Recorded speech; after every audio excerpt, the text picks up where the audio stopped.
말씀으로 하루를 여는 복된 새벽, 하나님께서 우리에게 주시는 귀한 말씀은 구약성경 시편 18편 20절에서 22절까지 되겠습니다.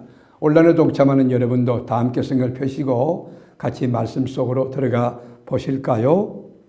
여호와께서 내 의를 따라 상 주시며 내 손의 깨끗함을 따라 내게 갚으셨으니 이는 내가 여호와의 도를 지키고 악하게 내 하나님을 떠나지 아니하였으며 그의 모든 규례가 내 앞에 있고 내게서 그의 율례를 버리지 아니하였음이로다. 아멘. 우리 인간에게 최고의 축복은 제사함받고 구원받고 하나님 자녀되는 것입니다. 죄의 삭은 사망인데 우리가 제사함받고 구원 얻고 하나님 자녀됐다는 것, 이건 굉장한 자부심이고 축복 가운데 축복입니다.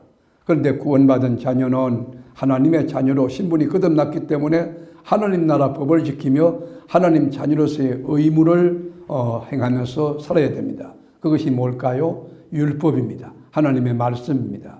하나님의 말씀을 지키고 성령의 역사, 성령의 인도 안에서 선을 행하고 인간의 도리를 다하며 사는 것, 그게 크리스찬이라는 거예요. 다윗은 이 법을 지키려고 애쓴 사람입니다. 성경 한번 보실까요? 21절에 보면 이는 내가 여호와의 도를 지키고, 하나님 말씀을 지켰다는 거죠. 악하게 내 하나님을 떠나지 아니하였으며 하나님 안에 있었다는 거죠. 그의 모든 규례가 내 앞에 있고 내게서 그의 율례를 버리지 아니하였음이로다.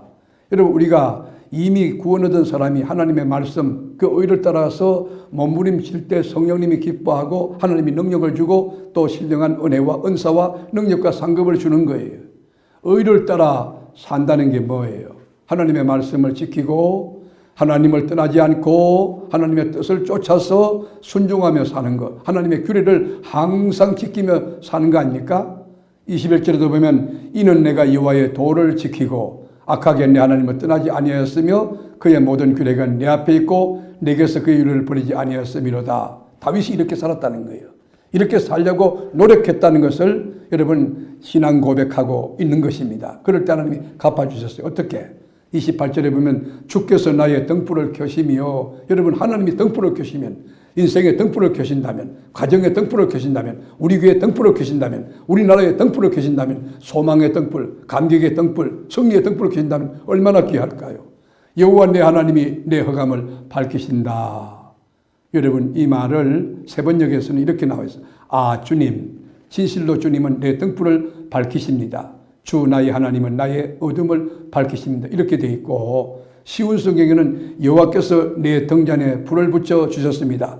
나의 하나님께서 나를 둘러싼 어두움을 빛으로 바꾸셨습니다. NIV에는 주님, 당신이 제 등불을 불타게 하시는 분입니다. 이렇게 되어 있어요. 여러분, 내 인생의 등불을 불타게,火를 타오르게 뜨겁게 하시는 분이 하나님이라는 거예요. 내 마음을 뜨겁게, 내 정서를 뜨겁게, 영혼을 뜨겁게, 열정을 뜨겁게 불살라준다는 거. 그래서 소망의 불을 켜고 희망의 날개를 달아주고火를 날라 비상하게 하신다는 거예요.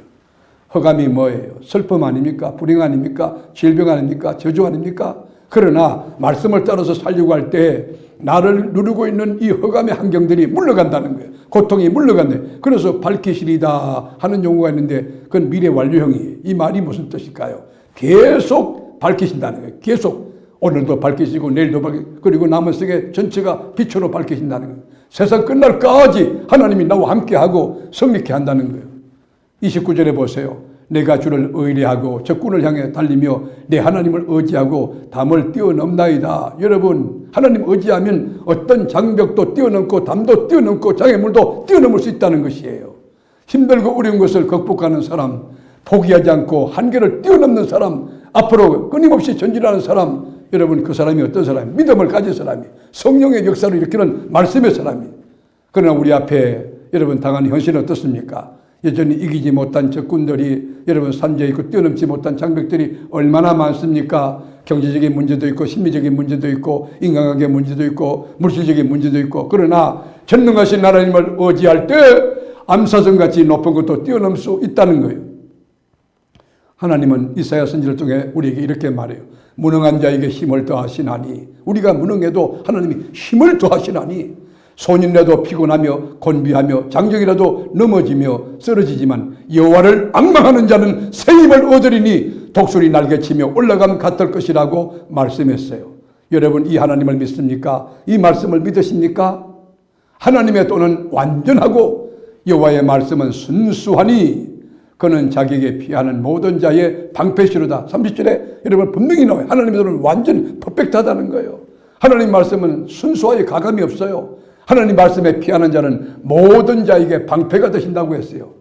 여러분, 하나님을 의지하고 나갈 때 하나님이 우리 방패가 되시면 누가 우리를 여러분 해하며 누가 우리를 공격하고 누가 우리를 죽일 수 있습니까? 여러분, 예측불허한 우리 인생길에 많은 장애물들이 있을 거예요. 오르막길도 있고 내리막길도 있고 넓은 길도 있고 좁은 길도 있고 험난한 길도 있고 순탄한 길도 있고 가시밭길도 있고 그리고 여러분 옥토밭도 있을 거예요. 그러나 말씀을 따라 살아가면 장애물을 피할 수 있는 능력도 주시고 지혜도 주시고 또 형통한 은혜를 베풀어 주시는 거예요. 다니엘 보세요. 그의 친구 보세요. 우상 앞에 재물 먹지 않기로 자기를 더럽히지 않기로 뜻을 정하고 그리고 환관장에 나가서 도움을 구할 때 하나님이 한장에게 도움을 얻게 하잖아요. 금신상에 절하지 아니하고 하나님을 예배한다. 그건 죽음이에요. 그래도 죽을 줄 알고 여러분 조세의 의인이 지킨 것을 알고도 여러분 예루살렘 쪽을 향하여 창문 열어놓고 공개적으로 나 예수 믿습니다. 나 하나님을 믿습니다. 하나님을 믿는 그리스도인입니다. 그렇게 할 때에 사적을 속에서 살려내고 이기게 하시고 성립케 하셨지 않습니까? 하나님 말씀이 뭐예요? 히브리서 4장 12절에 하나님의 말씀은 살아있고 활력이 있어. 하나님 말씀 살아있어요. 그리고 움직여요. 활동해요. 한 곳에 있지 않아요. 여러분 말씀을 읽고 묵상할 때 그 말씀이 툭툭 치는데 여러분 가정의 자녀들에게 한마디 한 것이 막 천배만배로 싹이 나고 꽃이 피고 열매 맺고 그 말씀으로 풍성한 결실을 거둘 거예요. 좌우의 날선 어떤 것보다도 예리하여 혼과 영과 및 관절과 골수를 찔러 쪼개기까지 하며 또 마음의 생각과 뜻을 판단하나니 여러분 말씀을 내 마음에 두고 말씀을 믿고 붙들고 살려고 할 때에 그때 상상할 수 없는 하나님의 지혜, 하나님의 총명, 하나님의 능력, 은사를 하나님 부어주시고 성립케 한다는 거예요. 오늘도 주의 진리 말씀 안에서 주님과 함께 멋진 승리의 삶을 살아가는 사랑하는 교우 여러분이 되기를 주님의 이름으로 축원합니다. 기도하겠습니다. 주님, 여호와께서 내 의를 따라 상 주시며 내 손의 깨끗함을 따라 내게 갚으셨다고 다윗은 자신의 인생 경험을 고백합니다. 우리에게도 하나님의 의를 따라 살 수 있는 바른 진리의 영을 부어주시고 오늘 말씀이 나를 주장하고 말씀이 나를 삼키고 말씀 가운데 살아가는 복된 하루 되게 하여 주옵소서. 예수님의 이름으로 간절히 기도하옵나이다. 아멘.